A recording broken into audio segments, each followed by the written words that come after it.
My name is Sierra Flores and I am the Everyday Educator. Today's video is for parents of school-age children. I'm going to give you my top tips that are proven and effective for online learning at home. First tip, make sure you know your child's login information. I say this because you don't want to have them stressed out because they can't log into Canvas or Schoology, Google Classroom, whatever the learning management system is. Make sure that you know their password and their login information and you can help them log in. I would even write it down for them, maybe put it in their learning space, tape it to their computer, something so that they have it right there in front of them and you be comfortable enough to help them log in. On the topic of learning management systems, now that's Canvas, Blackboard, Moodle, maybe you're using Google Classroom, Schoology, there's so many, but just whatever one your school is using, make sure that you understand the basics on how to use it. Now, you don't have to go get a degree in Canvas or anything. I'm just saying that know where the home button is, know how to navigate the app or the website so that way when your kid has a question about, well, where do I turn in my math assignment? Well, I need to ask my teacher a question. Make sure that you're able to help them click to the right area so that they can feel successful as well. And so to go a little bit further into that, other things that you want to make sure you know is how to contact your teacher if you have questions. What is the procedure for online school if you are sick and you need to your child needs to be out of school for a day? Well, it might seem like it's a little different calling out of school being in the physical building versus calling out of school being in a remote environment. So you really kind of need to know those things. If your technology breaks down, who do you call? The teacher, the technology facilitator? Do you just don't go to school that day, hang out in pajamas and relax, drink some hot cocoa? What do you do? So make sure that you know all these things ahead of time so that way you are going into remote instruction, online learning, distance learning with a plan of action. Whether your child is 4 or 14 or 44, make sure that if they are working or learning from home, that they have their very own learning space. And now I'm not saying you have to go to Office Depot and buy a whole setup. Just have somewhere that's dedicated space for them to learn. So that way it kind of gets them in the zone, if you know what I'm saying. And so I would make sure that you have every single thing that they might possibly ever need, from pencils to extra paper, having a charger there for their device, even put tissues there and snacks, anything at all to keep them in that learning area and to be self-sufficient so that way you're not on a conference call hearing, Mom, my pencil broke, and you're having to put on your clients from out of the country on hold because your kid's pencil broke and you didn't set up the learning space. So now you have to leave the Zoom call because you have to get your kid a pencil to finish their work. We want to avoid that from happening. So help your learners be self-sufficient by giving them their own learning space with all the tools that they could ever possibly need. This next tip sometimes makes parents uncomfortable, but it needs to be said. You need to advocate for your child, meaning if it takes them 45 minutes to complete an assignment that other kids take 15, there's a problem there. And so if they're honestly trying and it's taking them 45 minutes, you've got to reach out to the teacher and let them know that you need a modification or some extended time, because not only is it taking your child 45 minutes to complete the activity, that's just one activity. What about the next activity in the next subject? It all piles up until before you know it, it is 9 p.m. and that child is still working and has been working since 7 a.m. You have to speak up if something isn't working well. And so if your child, for example, is having trouble with the online aspect, do your work on paper, snap a picture of it, and send that in. You can also, if you're having troubles in different areas, there are multiple ways to submit work online. You can take a video of yourself reading your paper, your essay, instead of hand typing it into Google Docs and sharing it that way. There's multiple ways to submit assignments. And so if you find that your child is having a lot of trouble, reach out, ask for an accommodation so that that way your child who is honestly trying and putting in their best effort but still falling short, that way they get the service that they deserve and they have time and space to learn. Now, on the flip side, if you have a child that is just zipping through everything, they finish it in 10 minutes, and then they're like, okay, what's next? They're bored because they're just so intelligent and great at this that they're done and they finish really fast.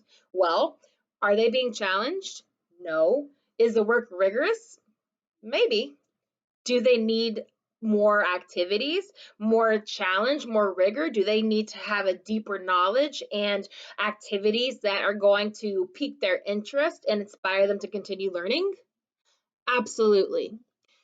The same way that I'm asking you to advocate for your children that need more support, advocate for the children as well who are zipping through everything. They deserve to be challenged and have access to a really rigorous content. And that's what you have to ask for. And so I'm not saying, give your child busy work. Like nobody needs to go online and print off a bunch of worksheets just to keep them busy for the next 6 hours. Like, no. Ask for work that deepens your child's knowledge of that topic. Not more work, but meaningful work. There's a difference there. More work? No.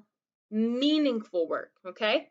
So, to conclude that tip, that long tip, advocate for your children. There's nothing wrong with you telling the teacher in a polite way, hey, my kid needs a little more. Do you mind providing that assistance? And if you don't have time, I understand, but can you tell me where I can go to provide that assistance for my child? Because you know them best. You know them better than anybody on this planet. And so you got to speak up for them. Another great tip is to make sure that you give your kids some brain breaks because I've seen too many kids of different ages just staring at the computer screen and they have just this look in their face. Their eyes are just glazed over and they are drooling and they're literal zombies to the screen because they've been there for 7 hours nonstop and haven't done anything but stare and click and type. So, give them a break. It's good for them, it's good for you. Go outside with them, take a walk, or have them to take the dog out, take the cat out, whatever. Something to get them out of their seat and move. And there are a lot of YouTube channels dedicated for nothing more than getting kids, just getting people moving. You can go to one is called Get Kids Moving. You can go to Go Noodle videos. Those are another really good opportunity. There are cosmic yoga. That's another one. You can do just dance videos. Those are some options for you. Or you could just stretch. Ask them to walk to the kitchen to grab some water or a healthy snack. You got to do something to get these kids away from the screen for 8 hours a day like it's a full-time job. I mean, me as an adult, I need a break from the screen too. And if I'm there for too long, then I just start zoning out. And then before I know it, it's like, what day is it? Like, what's going on? And it's not beneficial for kids at all of any age to be zoning out, just staring at the computer, just having OMG, here we are. I'm in my 7th hour of staring and clicking and typing. So give the kids a break. Give them a break. They need it. The times that we're in now with the pandemic and online learning, a lot of our children are really missing out on that social aspect and they really just miss their friends. All they see is their family and their teacher, and maybe they might see their friends on Zoom, depending on the teacher. I don't know. It varies. But what I encourage you to do is to get information from the parents of your kids' friends. so that that way you can set up a FaceTime call, set up a Google Meet, something outside of school hours that allows them to meet up virtually so that they can maintain those relationships and just have time to just be a kid. Talk about Star Wars. Talk about a funny gummy bear that you saw that was missing an ear. Whatever. Just take time to enjoy each other's company. And it doesn't just have to be one friend. You can download House Party, for example, and invite several of them, and they can play games together. And you can do the same thing on Kids Messenger and Facebook Messenger. And so just definitely take some time to get to know the other parents so that you can schedule some virtual play dates and let them have that social time. It's good for them. And it's good for you. Don't forget to tell your kids how awesome they are. Tell them what a great job they're doing because, I mean, let's face it, this is weird. It's crazy. Nobody's used to this at all. And so the fact that they are able to log into a device and complete activities and join meetings, they're working a full-time job at home at the age of 5. And so it's amazing what they're capable of doing and how resilient they are. And so just don't forget from time to time to tell them, you're awesome, I love you, keep up the great work. Finally, please keep in mind that your teachers and principals and school districts, they're working as hard as they possibly can in this time of uncertainty. They're trying, everyone is trying their hardest to provide the best possible education to your child. So please realize that some of these teachers are working around the clock, even on weekends and on holidays, just to make sure that they're able to give their kids the best possible education. So take it easy on them. Realize that they're not IT people, they're not technology facilitators. They don't know the ins and outs of why your Wi-Fi isn't working or why can your kid not access the website at home but at school they can. That's not part of what they were trained in. Nobody was trained for this. We all of us, had to take everything that we've ever known and figure out a way to present it online. And we had to do that in a matter of days because when the pandemic first hit in March of 2020, nobody knew what was happening. And we had all the lesson plans that we ever had. We had to wrap them up quickly and put them online somehow. And so just please keep that in mind as you move forward with online learning. Know that the teachers, they don't know any more information than you do.